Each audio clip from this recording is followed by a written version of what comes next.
Glass es la conclusión de una trilogía con un abominable final que atrapa de inmediato a todo fan de esta historia. Pero en caso de que no hayas entendido dicho final o tengas tus dudas, aquí te explico a detalle qué significó todo lo sucedido. Primeramente debes saber que antes de ver Glass, te conviene mirar El Protegido y Fragmentado, que son las precuelas de esta película. En caso de que no las conozcas, trataré de simplificarlo de la mejor manera. En la primera película, Unbreakable o El Protegido en Latinoamérica, conocemos a David Dunn, un sujeto que sufre un accidente de tren en el cual todos los pasajeros mueren, siendo él el único sobreviviente. David trabaja como seguridad en un estadio y vive su vida de forma insatisfecha, pues su meta era jugar fútbol. Pero debido a que a su esposa no le agradaba un deporte tan agresivo en el que los jugadores constantemente se lesionaban, fingió una herida en su pierna que lo incapacitó aparentemente. Tras el accidente de tren conoce a Elijah, un sujeto que le dice que los hombres con habilidades extraordinarias, como en los cómics, existen y que David es uno de ellos, sugiriéndole que es inmune pues jamás se ha lastimado ni enfermado en su vida, salvo la vez en que casi se ahoga en una piscina. Aparentemente, el agua era su debilidad. Además le dice que seguro tiene más habilidades como fuerza sobrehumana o ver los pecados de la gente con solo tocarlos.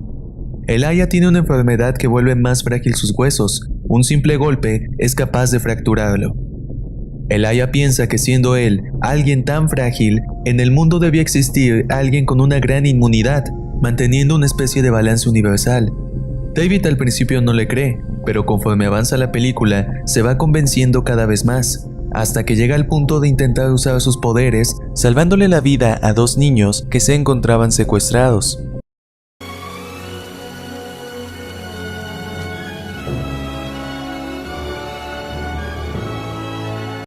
El Protegido termina cuando David se entera que Elijah provocó el accidente de tren del que fue víctima y que lo hizo con la intención de encontrar a un héroe, alguien excepcional, con poderes como los de las historietas. Elijah es enjuiciado pues en su búsqueda provocó varios accidentes cobrando cientos de vidas, y David comienza su trayectoria como justiciero anónimo. Elijah al final es como el villano y él estaba convencido de que los cómics eran solo proyecciones de nuestro mundo que sufrieron cambios comerciales, que la inspiración para crear historias así venían de hombres y mujeres que habían existido llamando la atención con sus dones, que la ficción se había basado en la realidad. Debido a los apodos que le ponían otros niños, Elijah es bautizado por los medios como el Hombre de Cristal.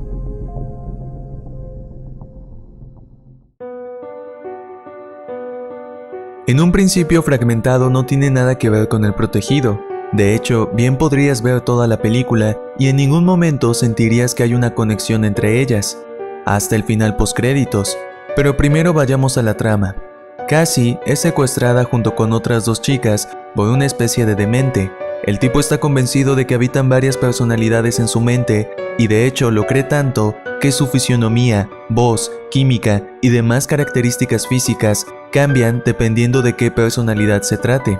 Supuestamente hay un total de 23 personalidades y esto se deriva de un trastorno de identidad disociativo que sufre el antagonista Kevin Wendell Crumb.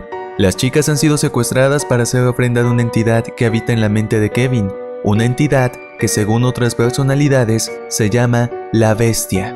La Bestia se lleva a todos los impuros, gente que no ha pasado experiencias de alto sufrimiento, mientras que protege a todos aquellos que han sido lastimados. Tal parece que la madre de Kevin era muy severa con él y constantemente lo lastimaba, volviendo su infancia un infierno. Así es como nació la Bestia, una amalgama de varios animales del zoológico donde trabaja Kevin. Cuando la Bestia llega, mata a las otras 2 chicas y a la psicóloga de Kevin, quien tenía sospechas sobre su comportamiento, pero a Cassie la deja libre cuando ve las heridas que el tío de Cassie le había dejado a través de los años. Durante flashbacks que tiene esta chica, nos dan a entender que su tío mató a su padre, y que además antes de matarlo abusaba sexualmente de ella, explicando su conducta depresiva y asocial. La Bestia se va entonces en busca de nuevas víctimas, ya que Cassie es pura y merece vivir. Después llega la policía.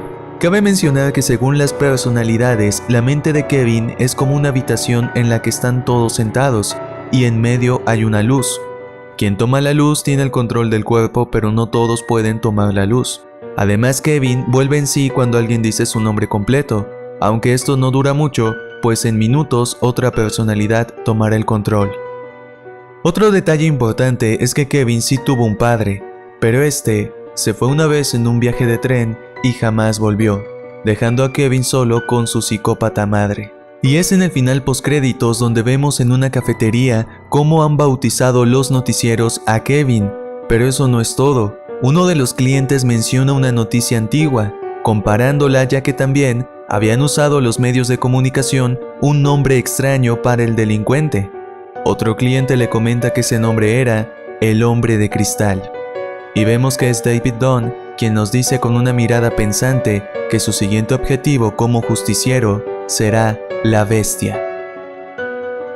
A él también le dieron un nombre muy raro. ¿Cuál era? El Hombre de Cristal.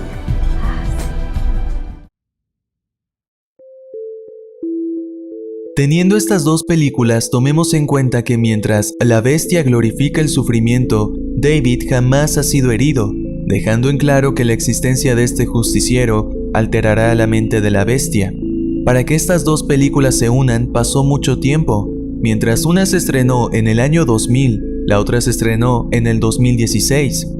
Ahora sí, comencemos con el final. Glass. Han pasado 16 años desde los eventos de El Protegido y 3 semanas desde los eventos de Fragmentado.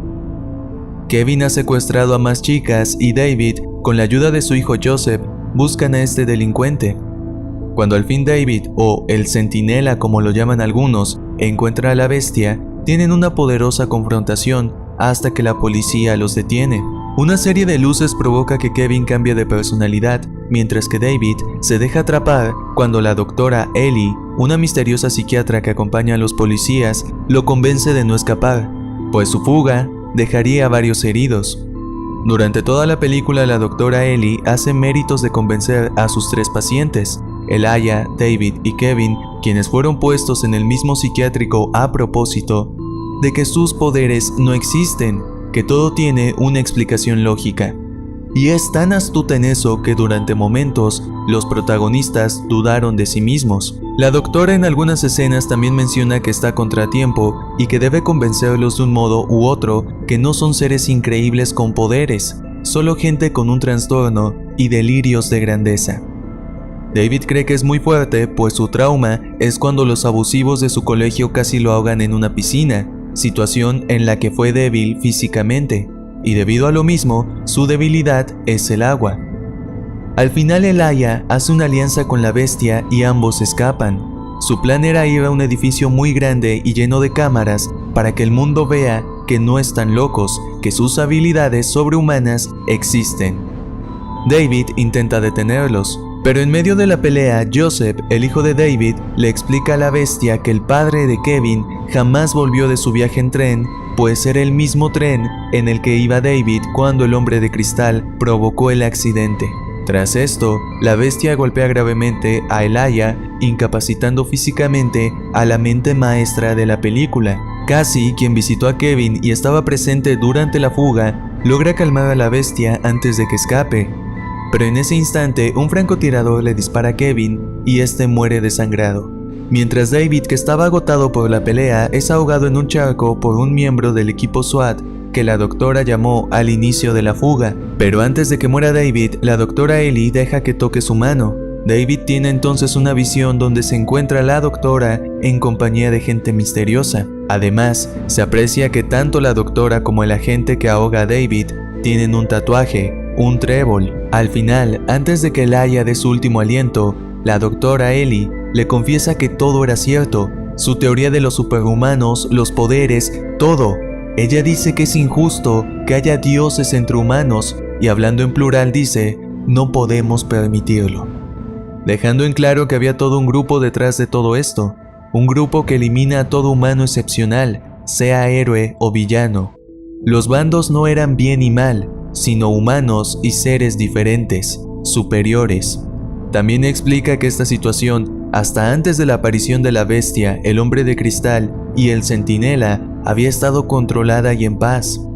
Elijah muere sabiendo que todo el tiempo en su búsqueda de no ser el único, de una explicación a su anomalía, tuvo la verdad y descubrió algo gigantesco.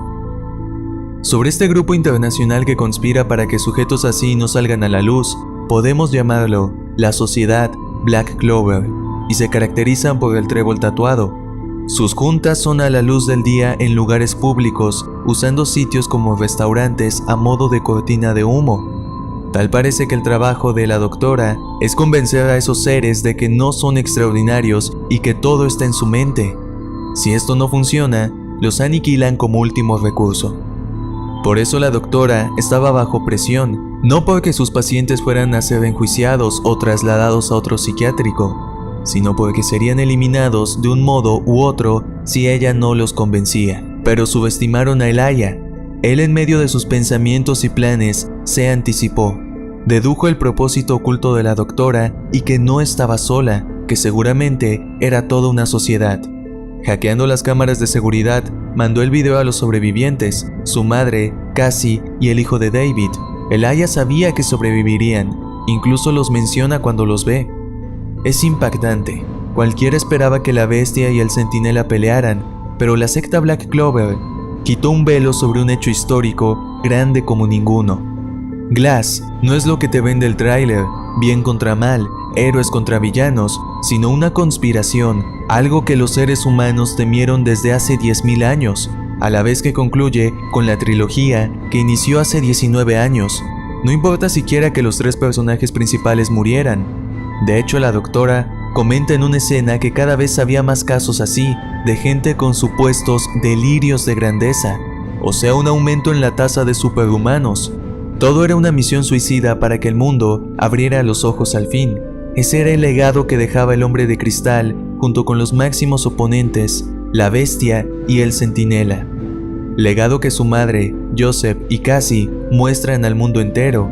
Después de 10.000 años, la sociedad Black Clover es vencida. Ahora la gente sabe que el planeta está lleno de superhumanos, muchos tomados como locos y otros incapaces de creer en sí mismos. No olvidemos que David tenía sus poderes prácticamente desde que era un niño, pero no fue hasta que Elijah lo motivó que David supo de lo que era capaz. Muchos héroes o villanos solo necesitaban motivación. El universo estaba a punto de cambiar. Las cosas tal y como las conocía la sociedad no volverían a ser igual. Una nueva era iniciaba, comenzando con un accidente de tren, desencadenándose con una pelea entre 2 locos y culminando con la evolución de la realidad misma. ¿Hasta qué punto los cómics eran ficción? Y en mi opinión, un excelente trabajo del director. Creo que eso es todo, lo más relevante de la trilogía. No es el típico concepto de películas de héroes, pero es una historia que vale la pena ver. Todo se entrelaza con pequeños hilos y concluye de una manera impactante.